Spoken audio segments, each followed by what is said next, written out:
안녕하십니까, 전웅구입니다. 자, 이제 이번 시간에 이제 지난 시간에 이어서 다섯 번째 유형 비율 문제 있죠. 그러니까 요거 두 가지가 있어요. 비율이 있고 증감률. 그러니까 몇 대 몇 이렇게 나오는 형태가 있고요. 작년에 비해서 몇 퍼센트 증가하고 이런 거 있어. 근데 특히 여기서 이제 증감률에 대한 부분 있죠. 증감률. 그러니까 전년에 비해서 또는 전월에 비해서 몇 퍼센트 증가하고 몇 퍼센트 감소하고 이런 거 있어요. 이런 거 할 때 여러분들 식을 세울 때에는 반드시입니다.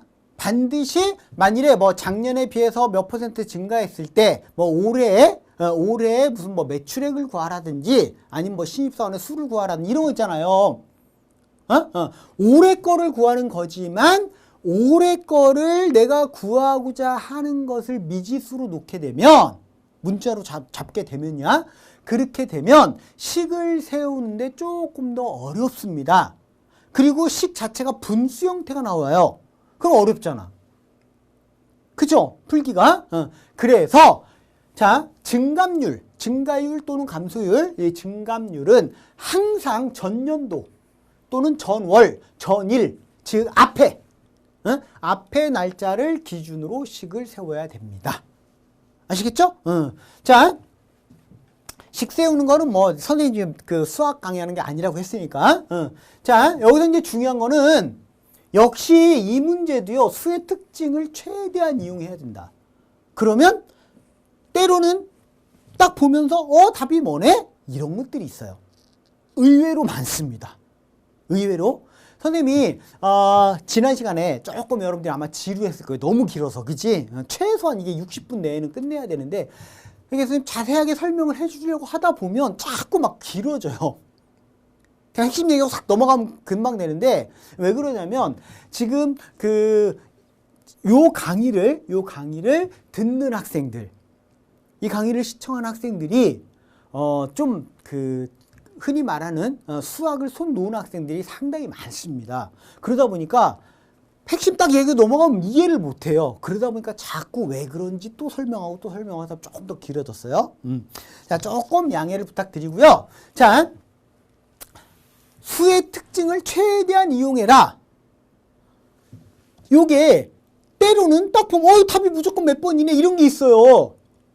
근데 그거는 문제를 출제하시는 분이 그 부분을 고려하지 않기 때문에 그래요. 그 부분을 고려해서 문제를 내야 되는데 고려하지 않습니다. 조금 이따 보여줄게요. 자, 이제 문제를 통해서 선생님이 보여주도록 하겠습니다. 자, 첫 번째 문제예요.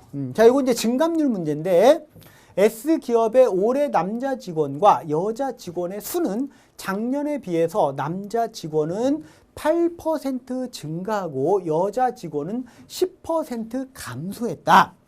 작년에 전체 직원은 820명이고 올해는 작년에 비해서 10명이 감소하였다고 할 때 올해 여자 직원의 수를 골라라. 요거는 그 대기업 통합편 에듀윌 그 대기업 통합편에 119페이지에 있는 문제예요. 자, 원래 보세요. 지금 올해 여자 직원의 수를 고르면 이렇게 됐잖아. 그럼 우리가 보통이야, 통상적으로 이런 문제 나오면 어떻게 해요? 올해 여자 직원 수, 구하고자 하는 올해 여자 직원 수를 X라고 놓죠. 그죠? 미지수로 놓는데, 그러면 식 세우기가 곤란해진다, 그 얘기야. 식 세우기가. 그래서 작년, 중요한 거는요, 작년. 남자 직원 수, 여자 직원 수. 이거를 미지수로 잡아라, 그 얘기예요. 그럼 두 가지 방법이 있습니다. 그냥 작년의 여자 직원 수. 얘를 내가 X명 이렇게 놓고 풀면 되고요. 그럼 작년의 남자 직원 수. 뭐가 되는 거야? 전체가 820명이었잖아. 그치? 그럼 820 마이너스 X명. 이렇게 놓을 수 있죠. 근데 선생님은 요렇게 하는 걸 별로 안 좋아해요. 이렇게 하면 1차 방정식이 나오는데 선생님 경험상 1차 방정식보다는 연립 방정식이 풀이가 더 빨라요. 더 빠릅니다. 풀이가. 그래서 선생님은 연립 방정식으로 주로 식을 세워. 즉 무슨 얘기냐면요. 보세요. 작년에 남자 직원 수를 X명이라고 하자. 그리고 작년에 여자 직원 수를 Y명이라고 하자. 이렇게 해요. 그러면 기본적으로 식이 하나 이렇게 나오지. X 플러스 Y는 얼마? 820명. 이렇게 하나 나오죠. 그죠? 그 다음에 그러면 이제 올해야, 올해. 올해는 남자 직원 수는 어떻게 돼요? 8%가 증가했잖아. 여기 증가한이라고 쓰니까 증가? 그냥 글씨 안 쓰고 말로 할게요. 말로. 그러면 올해 증가한 남자 직원 수는 8%니까요. X명의 8%, 100분의 8X. 이건 증가한 남자 직원 수지. 그 다음에 여자 직원은 10% 감소했잖아. 그죠? 그러면 감소한 여자 직원은 Y명의 10%니까 100분의 10Y. 이거는 감소한 거잖아. 줄어든 거잖아. 그죠? 그럼 마이너스. 이거는 증가한 남자 직원 수, 이거는 감소한 여자 직원 수. 맞죠? 그래서 전체 직원은 어떻게 됐어요? 10명이 감소했잖아. 그럼 이 값이 마이너스 10이 되면 되겠죠. 됐습니까? 그럼 이제 요거하고 요거 연립해서 풀면 돼요. 근데 나는 귀찮아요. 풀기가. 자, 아직 안 풀었어? 근데 요거 풀지 않고 답을 찾아보도록 하겠습니다. 잘 보세요.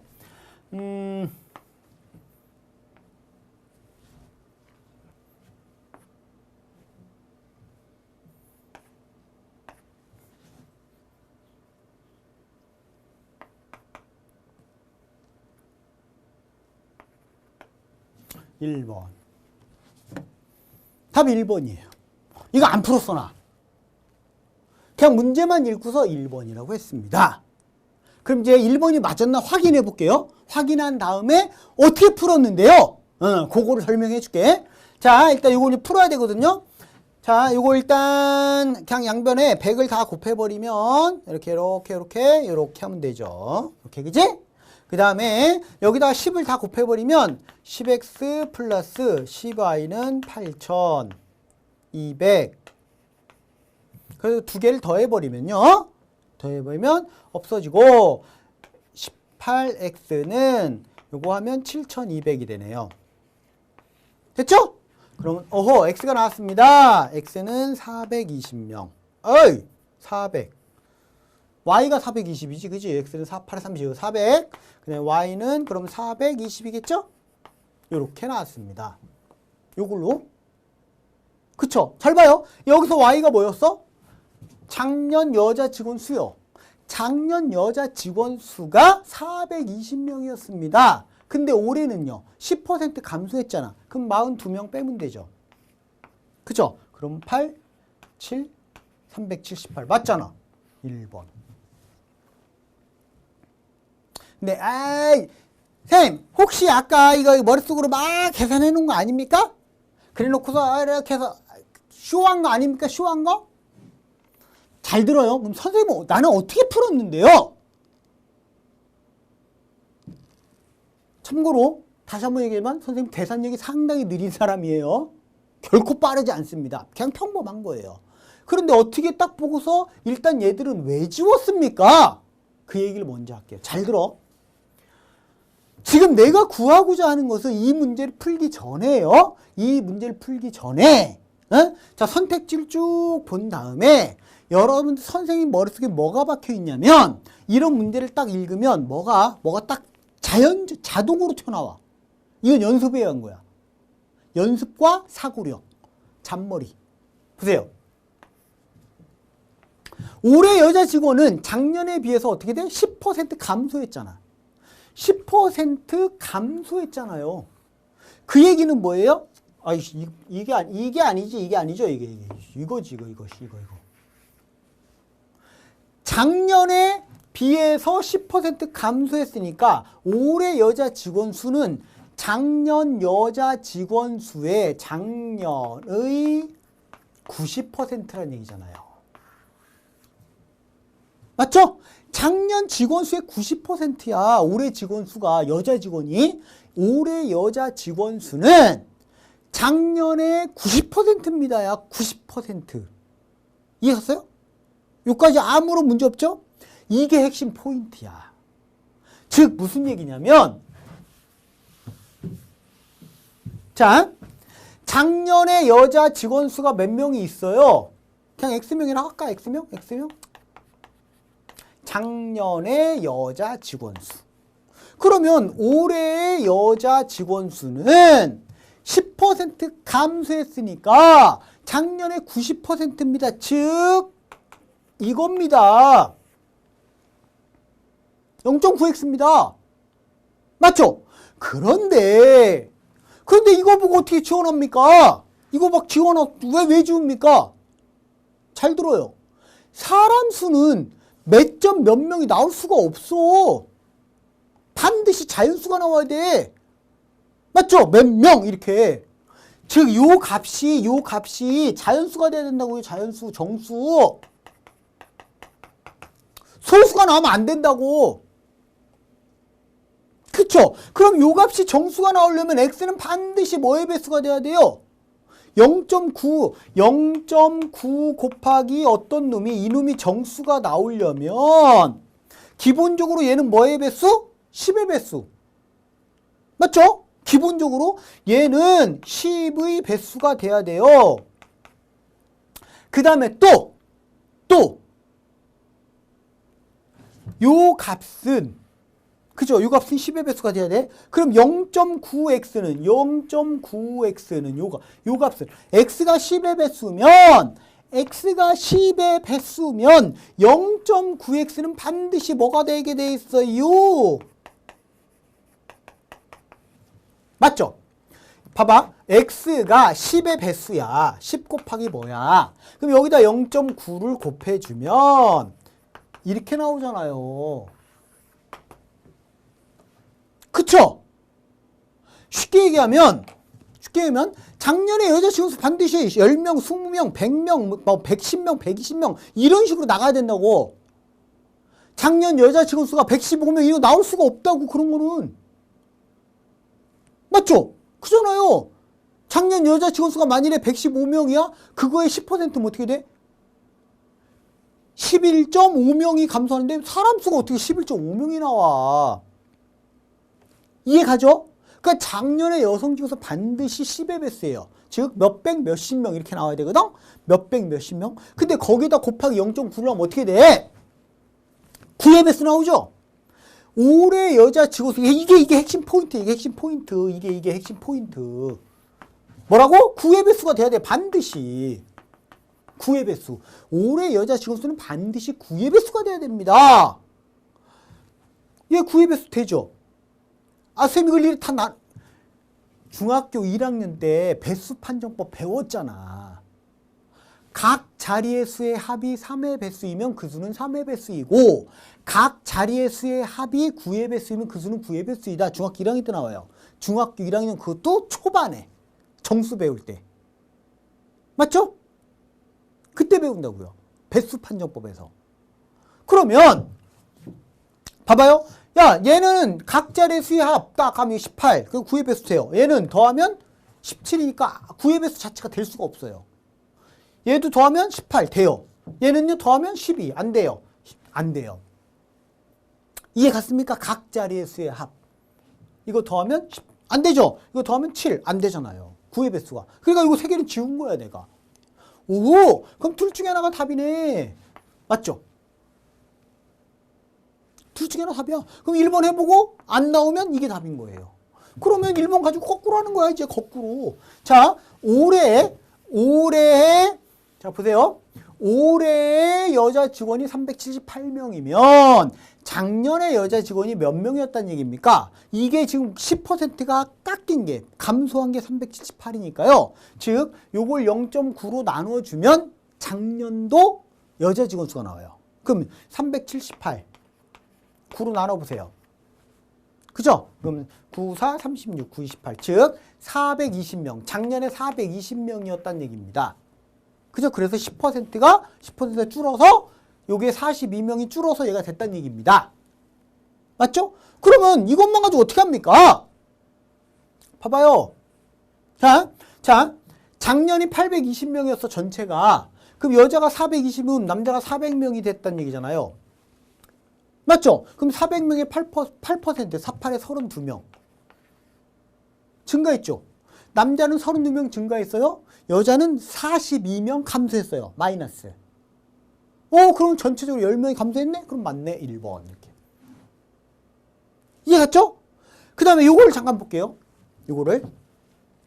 이 경우는, 자, 396을, 봐봐요. 자, 9로, 0.9로 나누는 거예요. 0.9로. 9로 나누면 4, 9, 36에, 36, 440. 즉, 작년에 440명이었단 얘기야. 여자 직원이. 맞죠? 그럼 남자 직원이 몇 명이었단 얘기예요? 합해서 820명이니까 요거는 380명이라는 얘기예요. 요게 남자 직원이거든? 근데 이건 무조건 안 되죠. 무조건. 왜요? 왜? 왜 이건 무조건 안 돼요? 계산도 안 해보고 왜 안 된다고 합니까? 여러분들 생각해봐요. 380명의 8%면 얼만데? 안 떨어져요. 몇 점 몇 명 나오지. 380명에 곱하기 0.08 해봐. 이게 떨어지나. 정수가 나올 수가 없어요. 그러니까 무조건 안 되는 거예요. 이해 갔습니까? 무슨 말인지? 요렇게 수의 특징을 뭐의 배수가 돼야 되는구나. 요 특징을 적절하게 잘 이용하면 훨씬 빨리 풀 수 있어요. 답을. 이걸. 자, 그 다음 두 번째 문제 볼게요. 두 번째 문제. 요거는 여러분들 에듀윌 교재에 코레일 최신 기출 보고 문제 코레일 페이지 33페이지에 있던 문제예요. 코레일에 있는 문제인데 다음 조건을 보고 버스에 처음 탑승했던 사람의 수를 골라라 그랬어요. 그래놓고 자 조건 비어있던 버스에 A명이 탑승하였다. 즉 A명 구하라는 얘기예요. A가 얼마냐? 첫 번째 정중에서 전체 인원의 3분의 1이 하차했다. 두 번째 정중에서 남은 인원의 3분의 2가 하차하고 4명이 탑승하였다. 세 번째 정중에서 남은 인원의 2분의 1이 하차하고 3명이 탑승하였다. 네 번째 정중에서 남은 인원의 3분의 1이 하차하고 2명이 탑승하였다. 그랬더니 남은 인원은 6명이었대요. 근데 자 문제 풀기 전에 볼게요. 선택지를 딱 보면 얼라래 이게 바로 무조건 3번 문제예요. 무조건 3번. 무조건. 이제 여기서 여러분들 좀 감이 오는 학생들 있을 거야. 감이 오는 맞아. 그러네. 3번이네. 딱. 왜요? 왜? 첫 번째 정류장에서 전체 인원의 3분의 1이 하차했대요. 첫 번째 정류장에서 전체 인원의 처음에 탔던 인원의 3분의 1이 하차했대요. 그럼 첫 번째 정류장에서 탄 사람 지금 이거 구하는 거 아니야. 이거 처음 탑승했던 사람 그 사람은 반드시 뭐의 배수가 돼야 돼? 이거 딱 보고서 그렇지 3의 배수가 돼야죠. 얘는 맞죠? 이게 3의 배수가 안 되면 예를 들어 8명이 탔어요. 8명이 야 8명의 3분의 1이면 얼마냐? 나올 수가 없어. 정수가 자연수가. 이해 갔죠? 그러니까 처음 탑승했던 사람은 반드시 3의 배수가 돼야 돼. 근데 선택지를 딱 보고 이 뒤 보기도 전에 선택지를 딱 봤더니 얼라래? 3의 배수가 얘밖에 없네? 그럼 무조건 3번이죠. 이게 왜 이런 현상이 왜 벌어진다고요? 문제를 출제하는 사람이 이번엔 답을 3번으로 해야지 해놓고 9명 답 집어넣고요. 자 그럼 한 명 차이 나게 해야지. 그거예요. 아무 생각 없어요. 이게 조금 문제를 좀 더 생각해서 고민하고 문제를 내는 사람 같으면 어떻게 내요? 이렇게 안 내죠. 6명, 9명, 12명, 15명 보기를 선택지를. 근데 나 같으면 그렇게 낸다고요. 나 같으면. 왜? 그래야지 제대로 풀지. 그렇지 않아요? 맞죠? 자 이게 코레일 기출 문제 형태인데요. 자 그러면 실제로 원래 정석적으로 풀면 어떻게 풀어야 됩니까? 잘 봐요. 이게 생각보다 복잡합니다. 이게 좀 식이 분수가 계속 나오니까. 잘 봐요. 자 비어있던 버스에 A명이 탑승했습니다. 첫 번째 정류장에서 전체 인원의 3분의 1이 하차했어요. 얼마 남았니? 남은 인원은 3분의 2A가 남았죠. 이게 남은 사람이죠. 3분의 1이 내렸으니까. 맞죠? 버스에 남은 인원이에요. 자 그럼 두 번째 정류장에서 남은 인원의 요거에 3분의 2가 하차했어요. 그럼 3분의 1이 남았죠. 요거 왜 3분의 1이 남았죠? 3분의 2a에 곱하기 3분의 1. 이만큼이 남았죠. 버스에. 남은 인원 여기에 플러스 4명. 4명이 탑승했으니까 플러스 4. 요게 버스에 이제 남은 인원이죠. 그죠? 다시 쓰면 요거는 9분의 2a 플러스 4. 뭐 여기까지는 뭐 그런 대로. 그죠? 여기까지는 바로바로 계산이 가능하죠. 그 다음에 이제 세 번째 정류장에서 남은 인원의 2분의 1이 하차. 이제 여기부터 조금씩 더 복잡해지겠죠. 자, 요게 버스에 지금 요만큼의 인원이 탑승하고 있어요. 여기에. 근데 이거에 2분의 1이 하차했어. 절반이. 절반 남았죠. 절반 남았으니까 요거에 2분의 1. 남았죠? 여기에 플러스 3명. 이렇게 되죠. 그죠? 그럼 다시 정리하면 요거 풀면 9분의 1a 플러스 요거 곱하면 2에다가 플러스 3. 5 이렇게 돼요.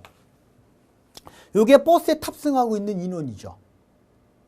됐죠? 이제 네 번째 마지막에는 요거 외에 3분의 1이 하차했어요. 요 인원에. 그러면 조금 밑에다 써야겠다. 9분의 1a 플러스 5. 요거 외에 3분의 1이 하차했으니까 3분의 2가 남았다는 얘기죠. 그쵸? 그리고 마지막 플러스 2명. 그치? 얘가 최종 인원 6명이었다 그 얘기입니다. 됐죠? 그럼 요거 풀면 요거 샥샥 넘기면 이렇게 될 거고요. 그치? 양변에 3을 곱해버리면 2에 이렇게 될 거고요. 다시 2로 나누면 이렇게 되겠죠. 끝났죠? 그럼 이거 넘기면 a가 9라는 게 나옵니다. 나오잖아. 그런데 우리는 수의 특징을 잘 읽으면 일단 기본적으로 3의 배수가 되어야 되는데 맞죠? 이 과정을 다 거치려고 하면 그래서 시간이 좀 많이 걸리는 것들은 한 문제에 막 2분씩 걸려요. 그런데 뭐야? 이거는 딱 보자마자 무조건 3번이네 이렇게 나온 겁니다. 수의 특징을 적절히 이용하면 이렇게 된다 그 얘기입니다. 자, 그 다음에 세 번째 문제 한번 볼게요. 자, K기업은 신재생에너지 사업 설명회를 개최하였다. 다음 조건을 고려하여 38명 정원인 장소에서 설명을 들은 사람이 몇 명인지 과연 골라봐라 그랬어요. 38명 정원인. 그죠? 이것도 이 문제도 있잖아요. 이 문제도야. 이 문제도 먼저 눈으로 쫙 이게 선택지를 딱 보면 일단 이거 무조건 안 되고요.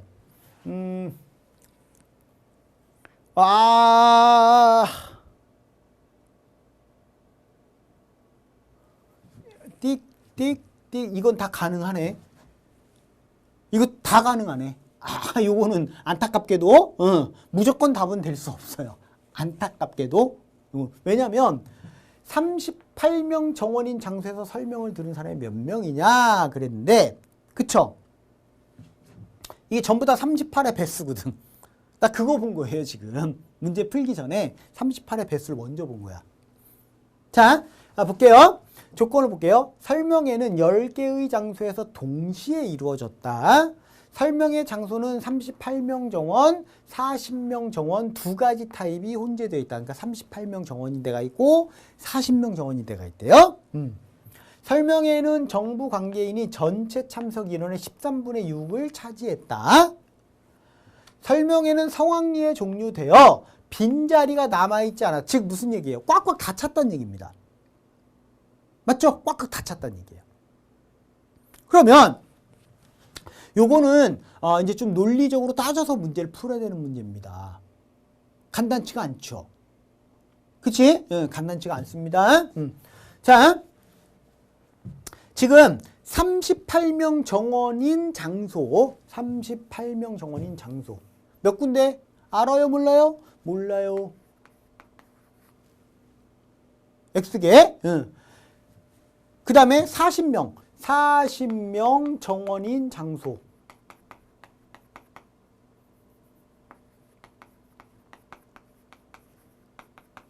Y개라고 합시다.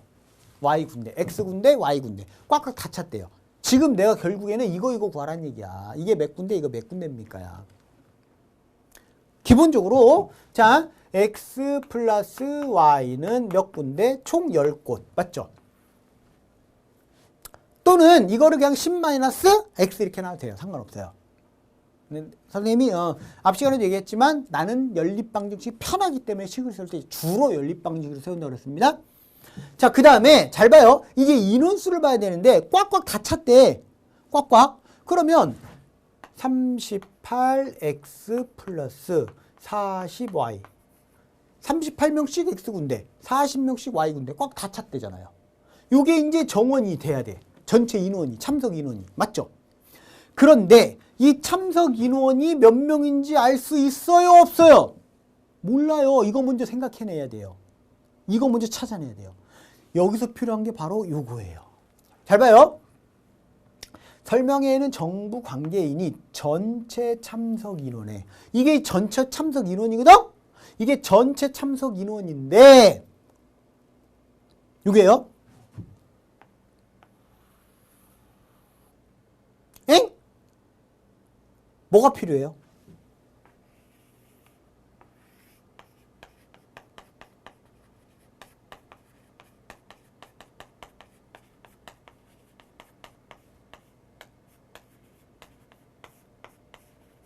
요거.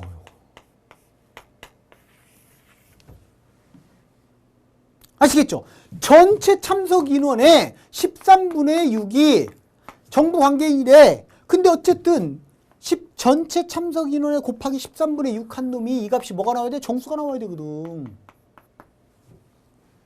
그죠? 이건 논리사고력을 첨부한 문제예요. 이런 건 여러분들이 풀기가 어렵지. 다시 말하면 얘 값이 얼마인지는 몰라. 맞죠? 얼마인지는 모르는데 이걸 찾아내야 돼. 뭘로? 이걸로. 전체 참석 인원은 13의 배수가 돼야 돼요. 반드시. 이게 정수가 나와야 되니까. 그런데 여러분들 보세요.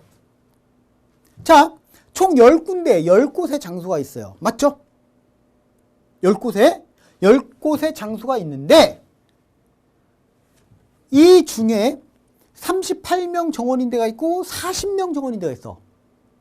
그럼 전부 다 10군데가 전부 다 38명 정원이라면 10군데가 전부 다 38명 정원이라면 380명이 최소 인원이라는 얘기예요. 그죠? 10군데가 전부 다 40명씩이라면 400명까지 가는 거죠.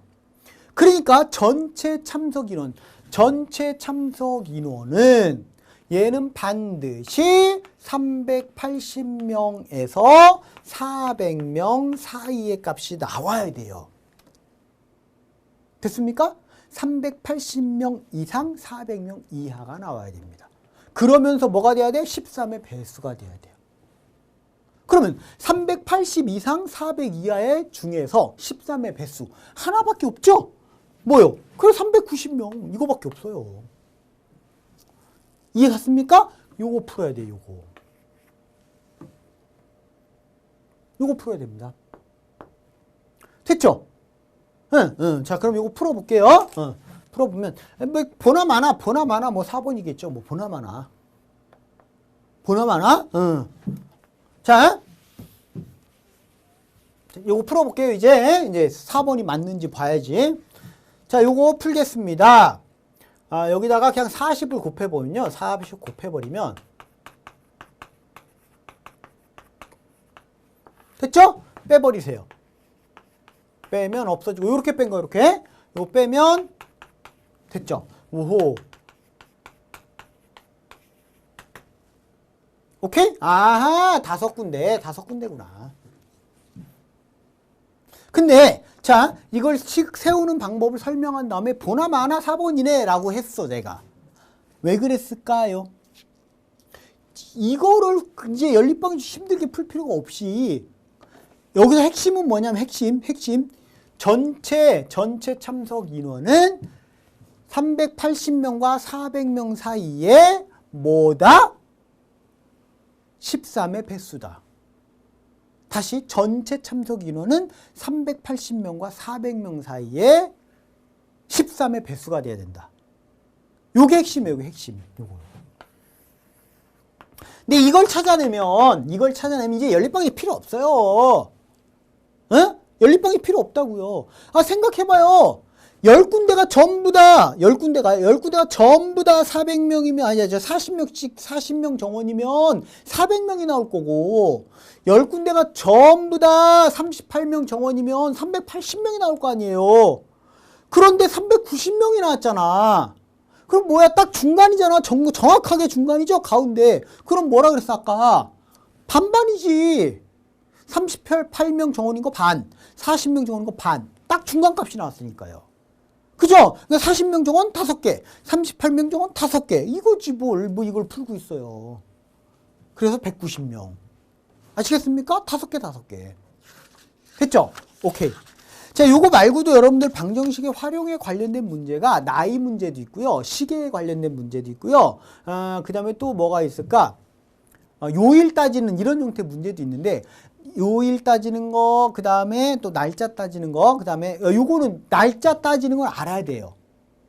그거는 직접적으로 출제되는 경우는 좀 드물지만, 그건 수리 능력보다 문제 해결 능력에 그 날짜 따지는 형태의 문제들이 나올 수 있습니다. 있어. 그건 알아야 되고요. 근데 참고로 그 나이, 아버지 나이가 어쩌고저쩌고, 엄마 나이가 어쩌고 이런 거 있잖아요. 그죠? 그 다음에 시계 몇 시 몇 분에 막 각도 따지는 거 있죠? 그런 것들이 예전에는 간혹 가다 이렇게 출제가 됐는데, 최근 들어서 거의 출제되지 않습니다. 최근 몇 년 동안에 거의 출제되는 걸 못 봤기 때문에, 그거는 뺐습니다. 뺐고요. 자, 이번에는 이제 확률 통계로 가볼게요. 요거 아직 하나 남았구나. 문제 4번 문제가 남았군요. 큰일 날 뻔했습니다. 4번 문제가. 다음 페이지에 있어서. 4번 문제 하나 남은데요. 자, 요것도 볼게요. 요렇게 몇 대 몇 나온 경우, 몇 대 몇. 비율이 나온 경우, 볼게요. 전체 직원이 사무직과 기술직으로만 구성되어 있는 P기업의 전체 직원의 남녀의 비는 7대5. 사무직 직원의 남녀의 비는 4대3. 기술직 직원의 남녀의 비는 2대1이다. 사무직 전체는 7대5, 사무직은 4대3, 기술직은 2대1. 이때 전체 직원의 수가 240명일 때, 이때 사무직 직원의 수는 몇 명이겠습니까? 그랬어요. 일단 문제 풀기 전에 보기를 먼저 보도록 할게요. 보기를. 이거 무조건 5번이에요. 무조건 5번. 자, 일단 수학적으로 빨리 풀어보고요. 그 다음에 왜 5번인지 또 빨리 설명할게요. 이게 뭐냐면 전체 직원이 240명이잖아. 그러면 7대5니까요. 그죠? 12분의 7은 남자, 12분의 5는 여자야. 그럼 240명에 12분의 7, 요게 남자니까요. 140명이란 얘기지. 그 다음에 240명에 12분의 5는 여자. 100명이란 얘기죠.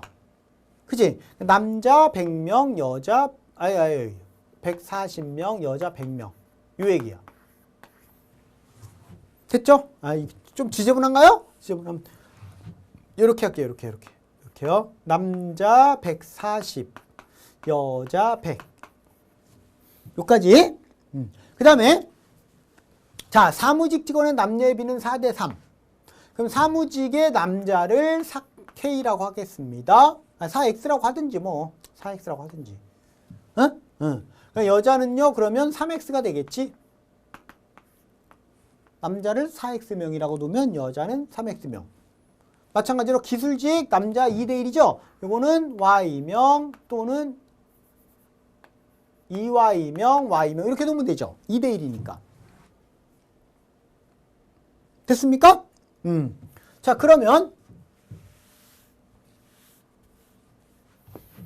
자, 지금 기본적으로야, 기본적으로 자, 전체 남자가 140명, 여자가 100명인데, 자, 남자는요, 사무직이 4X명, 기술직이 2Y명. 그러면 4x 플러스 2y. 요게 전체 남자 수죠. 남자 직원수. 요 놈이 140명이란 뜻이고요. 그 다음에 여자 3x명, y명. 사무직, 기술직 다 합하면 3x 플러스 y가 되죠. 요게 얼마란 얘기야? 100명이란 얘기죠. 그럼 요거 풀면 x, y 구할 수 있지. 그죠? 응. 자, 여기다 곱하기 2 하겠습니다. 그러면 6x 플러스 2y는 200. 샥 빼버리세요. 빼면 2x 없어지고요.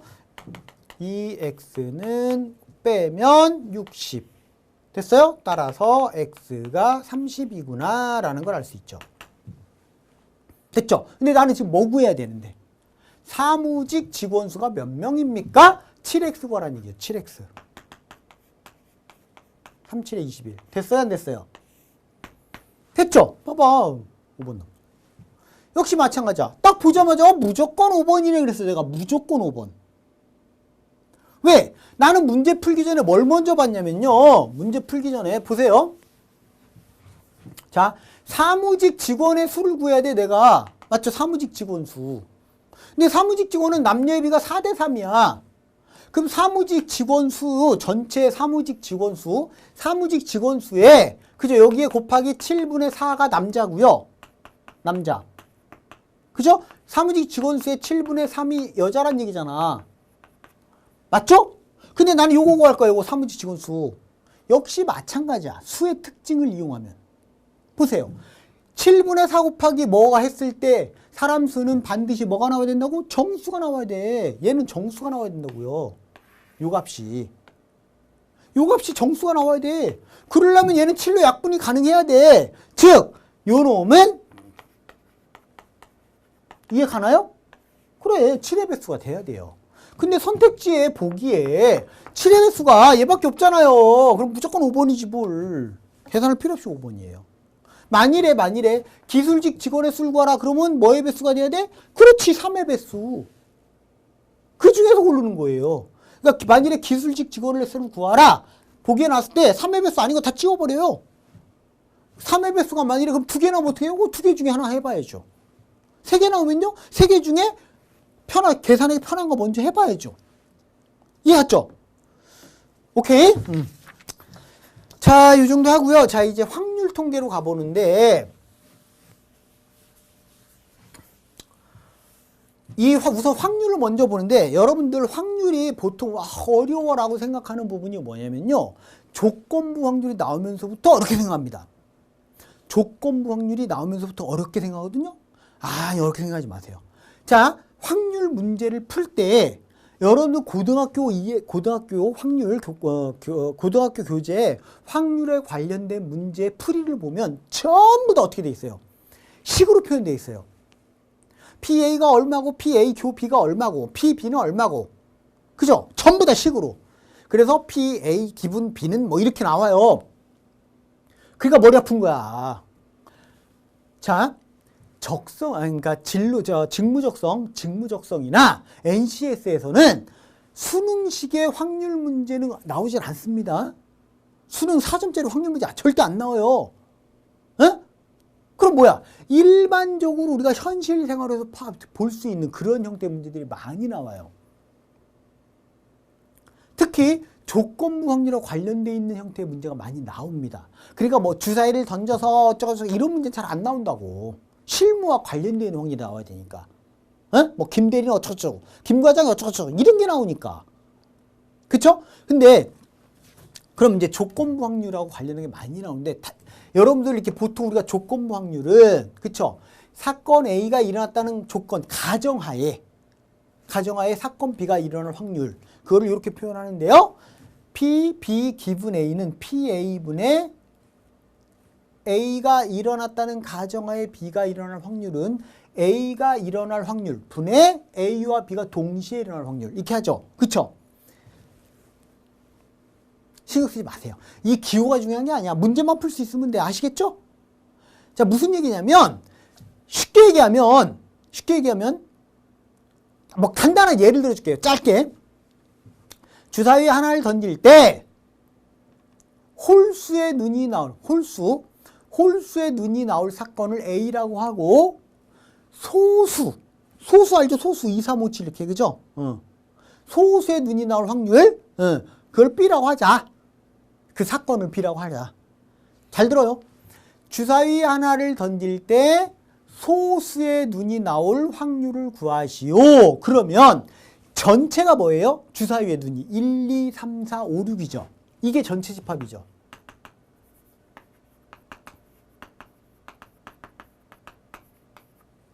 그죠? 그러면 전체 집합에 이 원소개수 6개예요. 그죠? 그러니까 6분의 맞아요? 그 중에 소수 2, 3, 5, 3개죠. 3 이거죠. 소수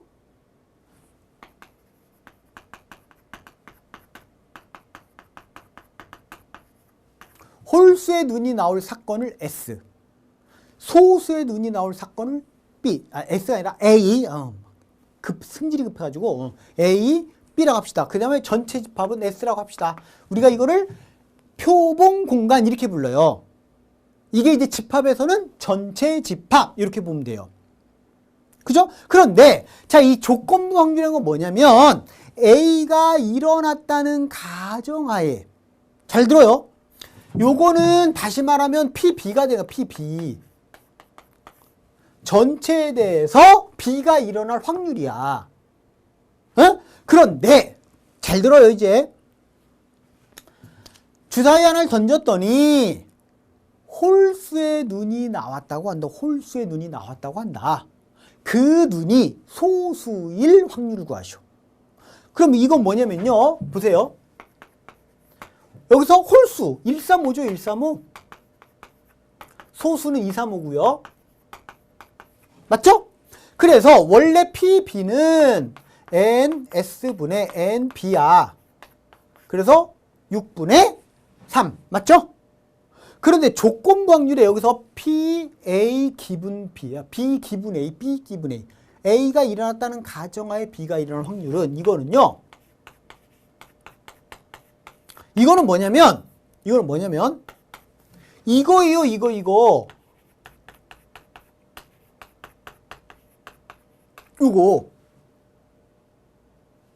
얘가 원래 정의예요. 즉 A가 일어났다는 가정, 즉 이제 여기 이거 생각하지 마라. 이게 전체 집합이 아니고 얘가 전체 집합이다. 얘가 전체 집합이다. 이 안에서만 생각해라 해요. 이 안에서 이 중에 소수 뭐예요? 얘하고의 교집합이죠. 3하고. 이게 소수죠.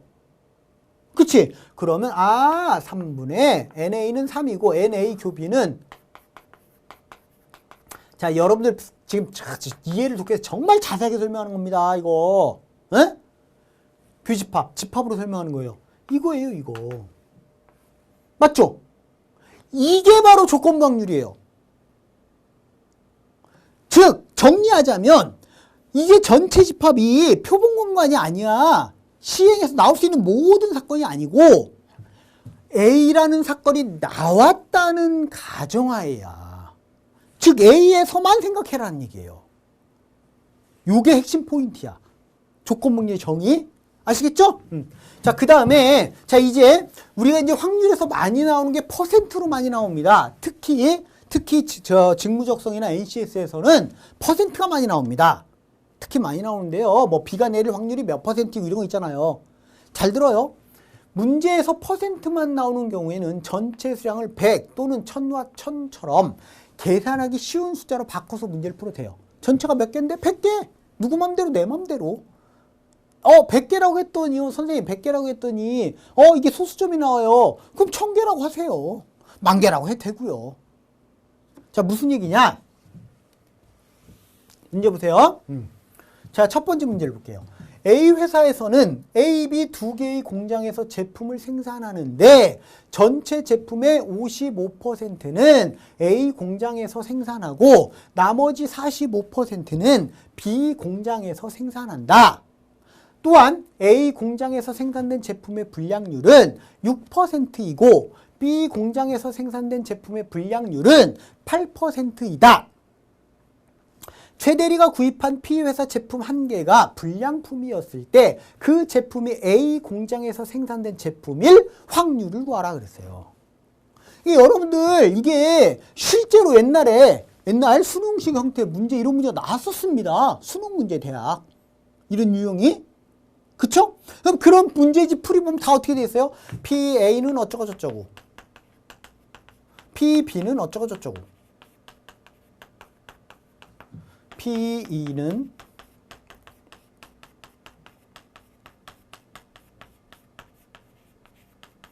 뭐 이런 식으로 풀이가 이런 식으로 돼 있죠. 그래서 P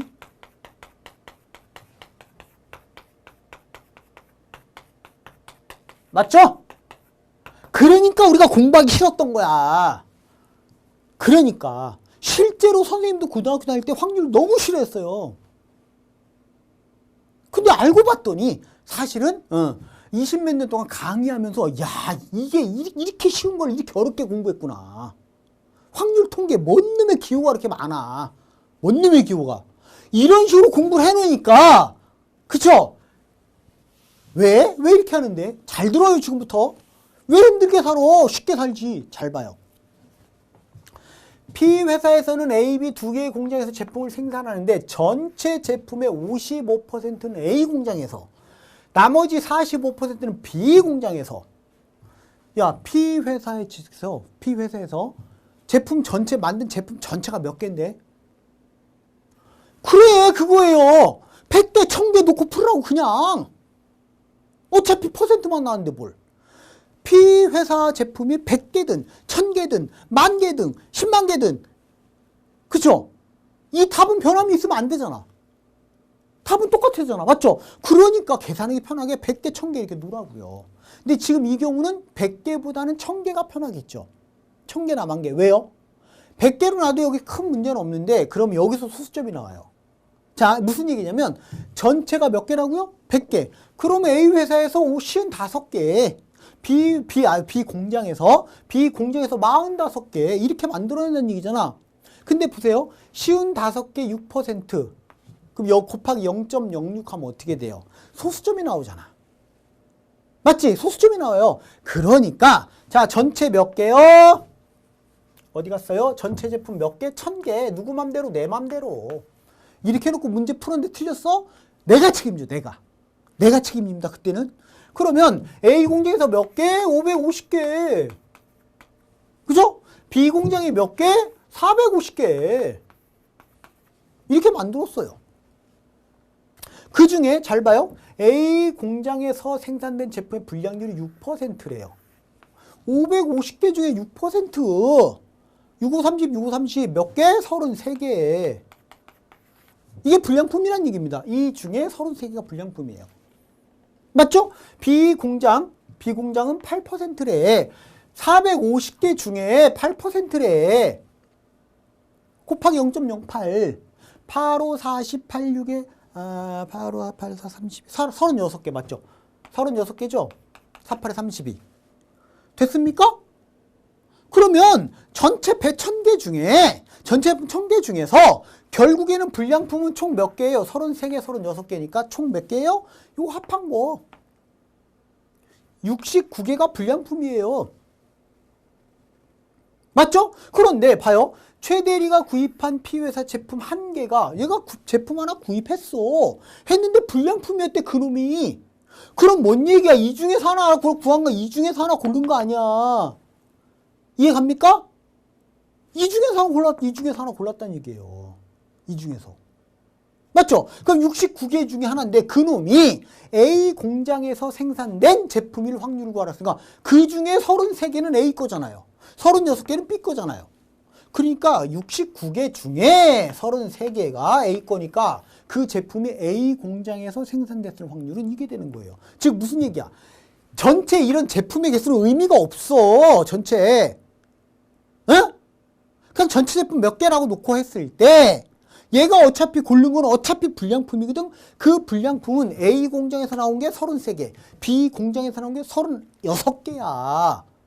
그러니까 얘가 고른 제품 중에 그놈이 A 공장에서 생산됐을 제품 그 확률은 제품 확률은 66분의 33이야. 끝이에요. 이게 답이에요. 아시겠어요? 약분해봐. 11. 23분의 11. 3번이 답이죠. 이렇게 풀 수 있잖아요. 왜 이거를 이렇게 쉬운 거를 PA가 어쩌고저쩌고 PB가 어쩌고저쩌고 P2는 PA 교입 그렇게 공부를 했으니 얼마나 복잡했어요. 그죠? 자, 하나 더 볼게요. 자, 두 번째 문제는 요거는 그 2018년도 건강보험공단 있죠? 건강보험공단 거기에 기출유형 문제입니다. 유형 문제인데 볼게요. 어느 의사가 질병이 있는 사람을 질병이 있다라고 진단할 확률은 90%이고 질병이 없는 사람을 질병이 없다라고 진단할 확률은 95%이다. 이때 요거는 뭐예요? 그러니까 질병이 있는 사람을 질병이 있다라고 진단할 확률 90%다. 그 얘기는 질병이 있는 사람을 질병이 없다라고 진단할, 즉 병이 있는데 그 병이 있는데 병이 없습니다라고 진단할 확률이 10%라는 얘기죠. 그죠? 그 다음에 반대로 이 사람 병이 없어. 그 질병이 없어요. 없는데 질병 없어요 라고 진단할 확률이 95%라는 의미는 얘기는 이 사람이 질병이 없어요. 질병이 없는데 당신 이 병이 있습니다. 라고 쉽게 얘기하면 오진이죠. 그치? 그러니까 라고 진단할 확률이 5%라는 얘기입니다. 그 얘기예요. 자, 질병이 있는 사람과 질병이 없는 사람의 비율이 1대9래요. 인 집단에서 의사가 임의로 한 사람을 딱 택해서 진단했을 때 이 사람을 당신 네 질병이 있습니다. 이 병이 있습니다. 라고 진단할 확률이 과연 얼마겠습니까? 자, 그러면 조금전과 마찬가지로 얘도 쉽게 가자고 쉽게. 자, 무슨 얘기냐면 질병이 있는 사람과 질병이 없는 사람의 비율이 1대9인 집단. 이 집단의 전체 인원을 100명, 1000명 이렇게 해놓고 풀자 그 얘기예요. 똑같이. 그럼 아주 쉽게 해결돼. 보세요. 자, 질병이 있는 사람 그냥 전체를 100명으로 할게. 100명. 전체를 100명으로 하겠습니다. 100명이면 10명. 요거 90명 이렇게 놓으면 되잖아요. 그쵸? 이렇게요. 됐습니까? 자, 이제 질병이 있는 사람은 10명. 그 질병이 없는 사람은 90명이에요. 그 중에 임의로 한 사람을 딱 의사가 뽑았습니다. 누굴 뽑을지 모르죠. 그죠? 그 사람한테 당신 질병이 있습니다. 라고 할 확률을 구하래요. 그럼 봐봐요. 10명 중에서 9명. 맞죠? 90%. 90%는 질병이 있습니다. 그러니까 질병이 있습니다. 라고 이 사람한테 그지? 그런 얘기를 의사한테 얘기를 들을 사람이 9명이죠. 9명. 맞죠? 90명 중에 5%. 이 사람들이 질병이 없는데 없잖아요. 90명 중에. 그치? 그죠? 질병 없는 사람 90명인데 그 중에 5%, 9, 45, 4.5명. 이거 소수점 나오네. 그쵸? 이 사람들한테는 질병이 없음에도 불구하고 의사가 당신은 이 질병이 있습니다. 라고 얘기하겠죠. 맞죠? 그럼 임의로 한 사람을 뽑았을 때 그 사람이 의사가 당신 질병이 있습니다. 라고 얘기할 확률은 전체 100명 중에 몇 명이에요? 13.5명이에요. 100명 중에. 그럼 몇 %예요? 그래, 13.5%. 이렇게 풀면 쉽잖아요. 이해 갔습니까? 이런 식으로 해결을 해라. 그 얘기예요. 오케이? 자, 마지막으로 이제 평균을 가볼게요. 자, 사실은 이 평균 쪽은 있잖아. 평균은요. 응용수리에서 평균을 구하시오. 이런 문제 거의 없습니다. 안 나옵니다. 거의 안 나와요. 근데 그걸 이거 왜 하느냐? 사실은 이 평균은요. 선생님이 설명을 해주려고 하는 이유가 보통 자료 해석에서 자료가 주어지고 거기에 대한 문제가 나올 때 평균하고 관련되어 있는 것들이 나옵니다.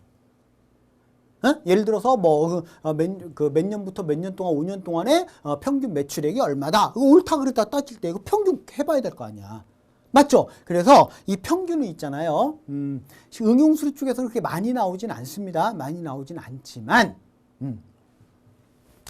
이 평균을 구하는 방법에 특히 값평균. 요거를 모르는 사람 없어. 맞죠? 맞죠?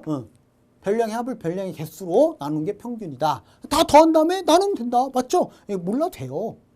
그 다음에 도수 분포표에서의 평균은 도수의 총합으로 나누면 된다. 계급값 곱하기 도수의 총합. 이거는 큰 의미 없어요. 왜 그러냐면 자, 자료에서 그 다음에 또 평균이 어디서 많이 나오냐면 NCS 같은 경우는 문제 해결 능력 있죠?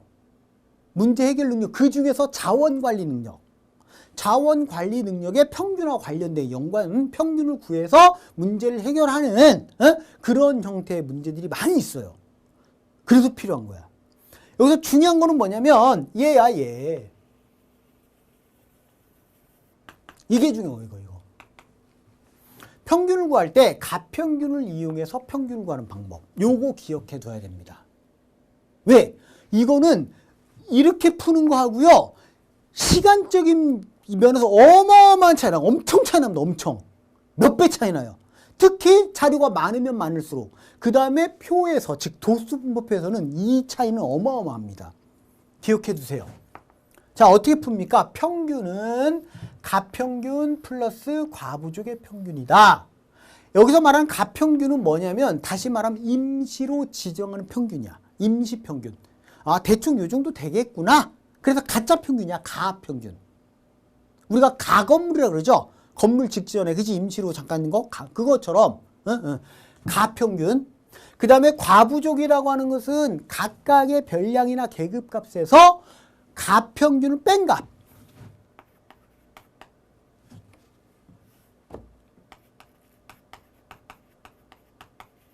또는 각각 자료값에서 뺀 거. 뭐를? 가평균. 요거를 과부족이라 그래. 그러니까 요걸 외우는 게 중요한 게 아니라 요거를 자꾸 반복해서 연습을 통해서 익숙해져야 됩니다. 자, 문제를 한번 볼게요. 자, 첫 번째 문제. 자, 첫 번째 형태는 이것들의 평균을 구하시고 쭉 옆으로 나열된 경우.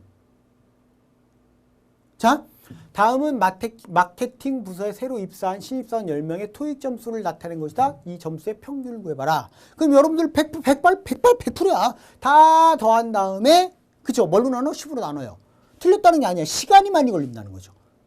시간이. 그래서 잘 들어요. 자, 이제 내가 가평균을 이용해서 평균을 구하는 건 뭐냐면 가평균을 잡을 거야. 근데 내가 가평균을 잡는 것은 여러분들이 계산하기 편리한 걸로 잡는 게 좋겠죠. 그지? 그럼 이 경우는 뭐를 가평균으로 잡는 것이 가장 편리할까? 그죠? 그러면 얘를 먼저 보고서 해도 돼요. 이제 이걸 보고서. 아, 그럼 한 870 정도로 잡는 게 제일 편하겠구나. 가평균 870점. 이걸로 잡을게요. 그래 놓고, 자, 이제 봐요. 과부족이라는 게 뭐냐면 과부족. 각각의 별량에서 이 각각의 자료값에서 이거 뺀 거. 여기서 빼면 어떻게 돼요? 이거 좀 모질라네? 모질라죠? 마이너스 6이야. 요게 지금 과부족이거든요? 얘는 플러스 11이겠죠? 그쵸? 요것들을 과부족이라 그래요. 그 과부족의 평균. 과부족의 평균이니까, 자, 이제 평균을 구하겠습니다. 값평균 플러스, 자, 이제 과부족의 평균. 자, 요거는 마이너스 6. 그죠? 요거는 플러스 11. 요거는 됐어요? 요거는 플러스 8. 요거는 마이너스 11이네요. 요거는 플러스 10. 그 다음에 요놈은 마이너스 3. 요놈은 플러스 2. 요거는 플러스 1. 요거는 플러스 13. 요거는 이제 각각의 과부족들을 전부 다 더한 거죠. 그죠? 그 다음에 그거를 뭘로 나눠? 10으로 나누면 되죠. 이게 과부족의 평균이야. 그럼 여러분들 생각해봐요. 이거를 전부 다 더해서 계산하는 거하고 요거의 계산은 누가 빨라? 비교 안 되지. 얘가 훨씬 빠르지. 그죠? 훨씬 빠릅니다. 요것만 계산하면 돼요.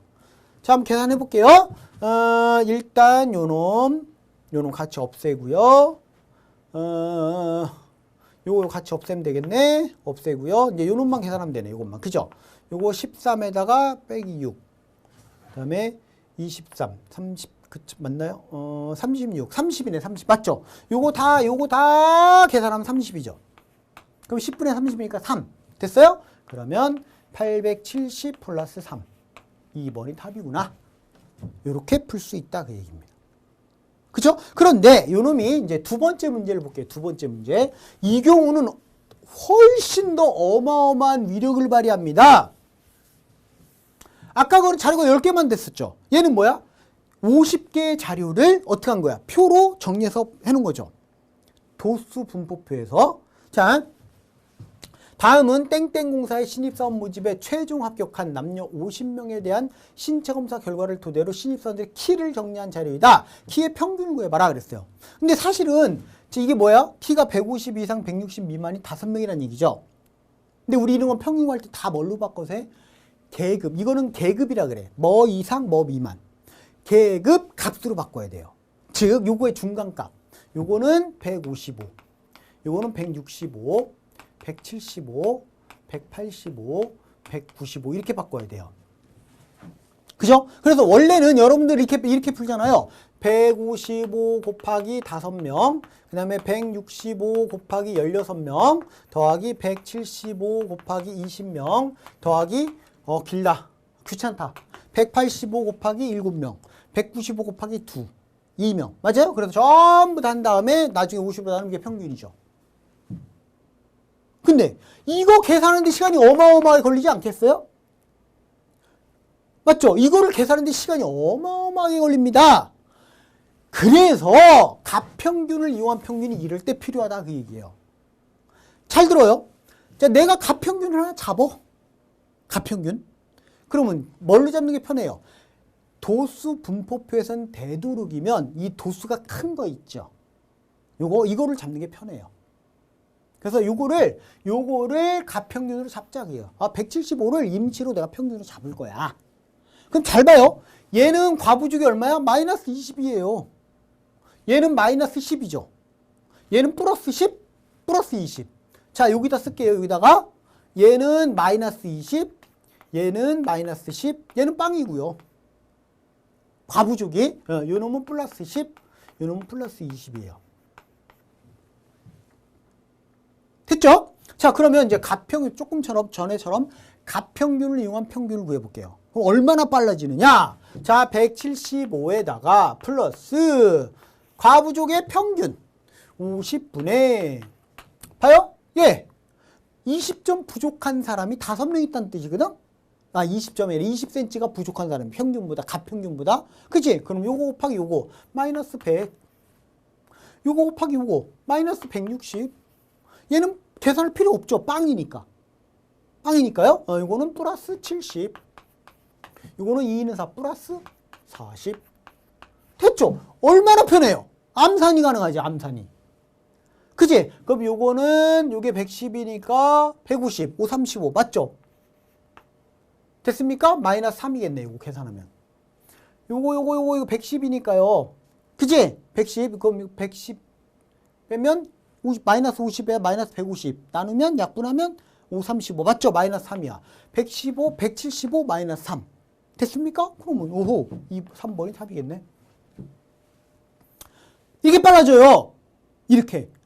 근데 자 이제 더 빠른 방법 요게 핵심 포인트입니다. 더 빠른 방법을 가르쳐 주겠습니다. 더 빠른 방법은 뭐냐면 자 과부족의 합을 구하는 이렇게 하는 거예요. 잘 봐요. 지금 얘들이 20, 즉 키가 가평균보다 임시평균보다 20cm가 큰 사람 2명 있잖아. 얘들이 자기의 남은 키를 부족한 애들 줘버려. 즉 이 2명이 20cm 내가 너한테 키 20cm 줄게. 잘라서 네 머리에 붙여줄게. 누구한테? 2명한테. 그럼 얘는 빵명이 되는 거야. 얘는 2명이 늘어나겠죠. 2명이 줄어들겠죠. 얘는 3명이 되는 거야. 그 사람들은 다 얼리 가는 거야. 그 사람들은 다 일리 가는 거야. 그러니까 요거 인원이 플러스 되죠. 근데 신경 쓰지 마요.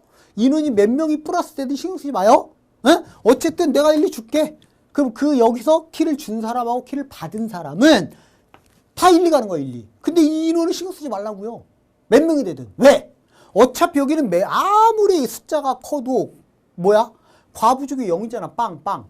0 곱하면 뭐가 돼? 0이잖아. 그러니까 신경 쓰지 말라고요.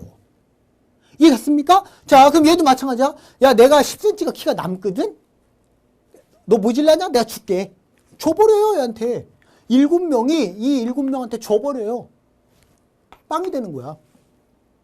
7명이 받았으니까 얘는 7명은 뭐가 돼? 175로 바뀌는 거야, 키가. 맞죠? 다 일이 바뀌고요. 나머지 9명은 그대로 그 키로 있어야죠. 못 받은 사람은. 됐습니까? 그럼 봐요. 이제 얘가 빵이니까 얘는 계산할 필요가 없어요. 나는 요것만 하면 돼. 맞죠? 3, 2, 6, 마이너스 60, 9, 2, 10, 마이너스 90. 요것만 하면 돼, 요거. 더 빨라졌죠? 결과는 똑같죠. 이해 갔습니까? 그러니까 쉽게 얘기하면 시험 본 다음에 시험 점수를 나눠주는 거야. 모질란한테 평균에서. 가평균에서. 훨씬 빨라요. 아시겠죠?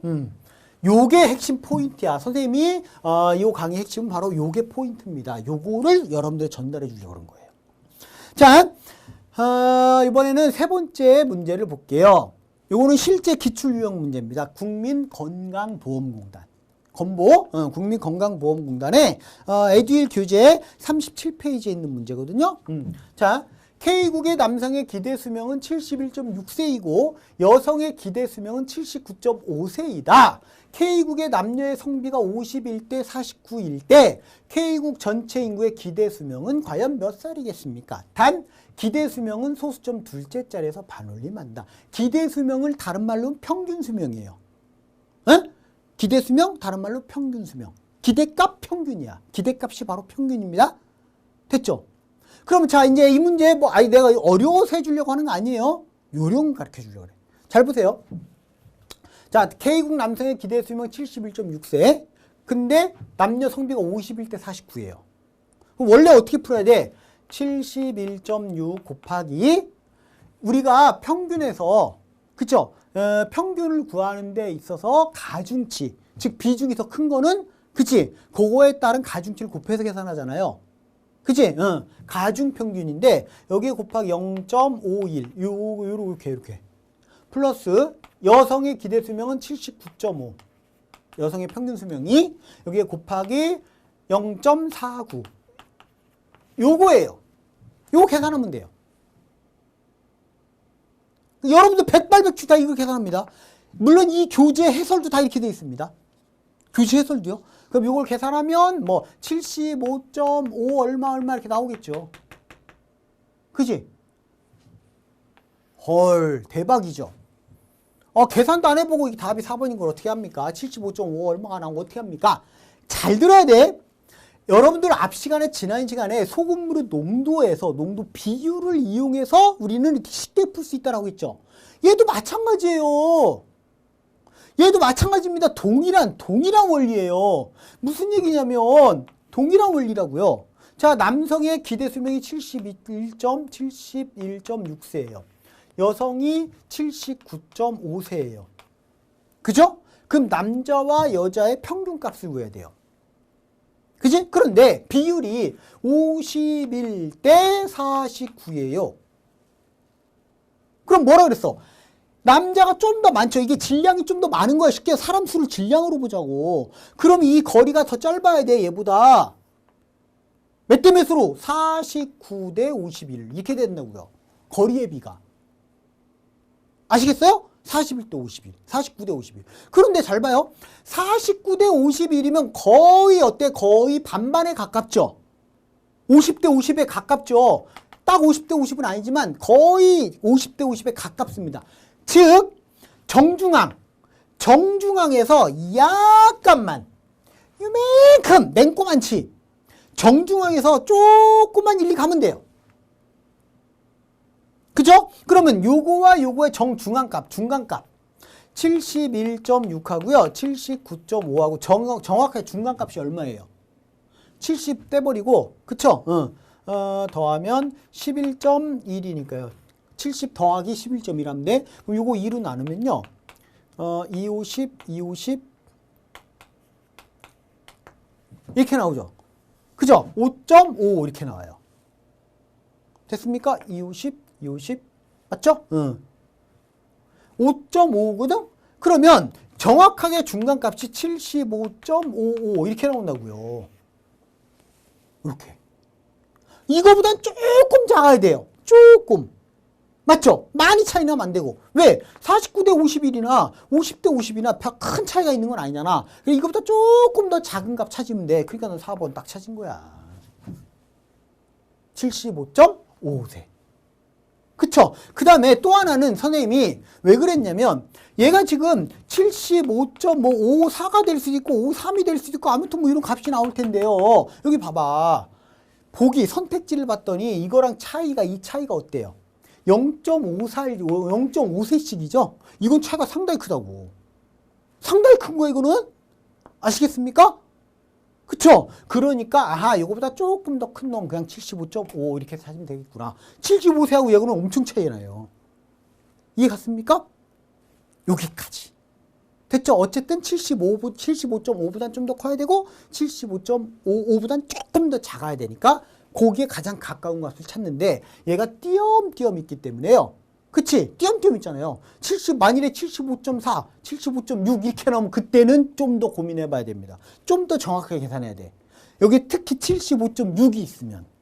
아시겠습니까? 자, 일단 이 정도 하겠습니다. 이 정도로 해서 응용수리를 유형별로 쭉 한번 살펴봤고요. 다음 시간부터는 자료 해석을 살펴보도록 하겠습니다. 자, 지금까지 전응구였습니다.